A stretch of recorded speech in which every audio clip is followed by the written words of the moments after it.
कब से लागू होगा महिला आरक्षण बिल? क्या राज्यों की भी मंजूरी लेनी होगी?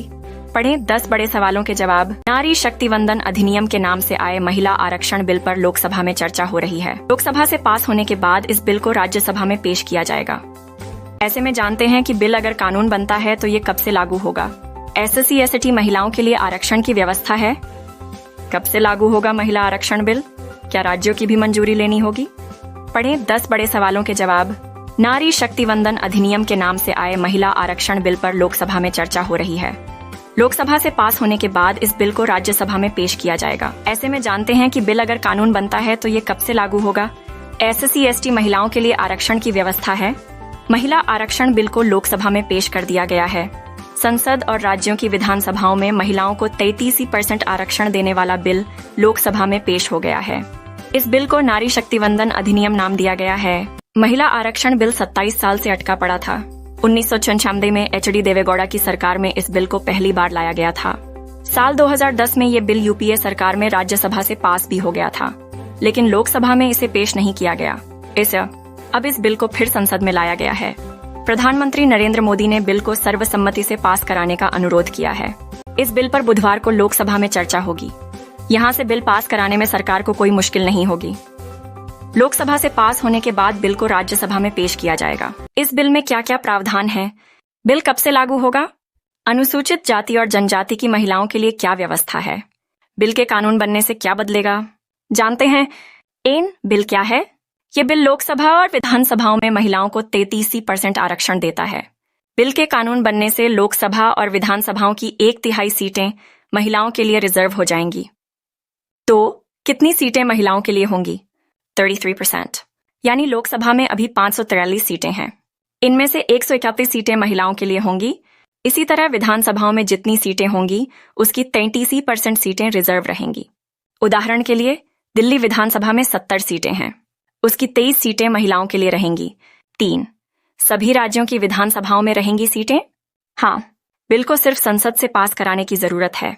बिल कानून बनता है तो सभी राज्यों में भी लागू होगा। इसके लिए राज्यों की मंजूरी जरूरी नहीं है। इसलिए देश के सभी राज्यों और केंद्र शासित प्रदेशों की विधानसभाओं में महिलाओं को 33% आरक्षण मिलेगा।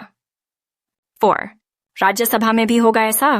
नहीं, महिलाओं को आरक्षण सिर्फ लोकसभा और विधानसभाओं में मिलेगा। राज्यसभा और विधान परिषद में महिलाओं को आरक्षण नहीं मिलेगा। 5 SC ST महिलाओं के लिए अलग से आरक्षण है? नहीं, SC ST महिलाओं के लिए अलग से आरक्षण नहीं है। यानी लोकसभा और विधानसभाओं में जितनी सीटें SC ST वर्ग के लिए आरक्षित हैं, उन्हीं में से 33% सीटें महिलाओं के लिए होंगी। 6 कितनी सीटें होगी SC ST महिलाओं के लिए? इस समय लोकसभा में 84 सीटें SC और 47 सीटें ST के लिए आरक्षित हैं। बिल के कानून बनने के बाद 14 SC सीटों में से 28 सीटें SC महिलाओं के लिए रिजर्व होंगी। इसी तरह 47 ST सीटों में से 16 ST महिलाओं के लिए होंगी। 7 OBC महिलाओं के लिए? लोकसभा में OBC वर्ग के लिए आरक्षण की व्यवस्था नहीं है। SC ST की आरक्षित सीटों को हटा देने के बाद लोकसभा में 412 सीटें बचती हैं। इन सीटों पर ही सामान्य के साथ साथ OBC के उम्मीदवार भी लड़ते हैं। इस हिसाब से 133 सीटें सामान्य और OBC वर्ग की महिलाओं के लिए होंगी। 8 कब से लागू होगा ये बिल? इसके लागू होने में लंबा वक्त लग सकता है। बताया जा रहा है कि जनगणना के जब परिसीमन होगा तब ये कानून लागू होगा। यानी 2024 के लोकसभा चुनाव में महिलाओं के लिए आरक्षण नहीं होगा। 9 परिसीमन कब होगा? जब तक जनगणना नहीं हो जाती तब तक परिसीमन नहीं होगा। अभी 2021 की जनगणना नहीं हुई है। 2024 के चुनाव के बाद ही जनगणना होने की संभावना है। संविधान के तहत 2026 तक परिसीमन पर रोक लगी है। अब जब 2021 की जनगणना होगी उसके बाद ही लोकसभा सीटों का परिसीमन होगा।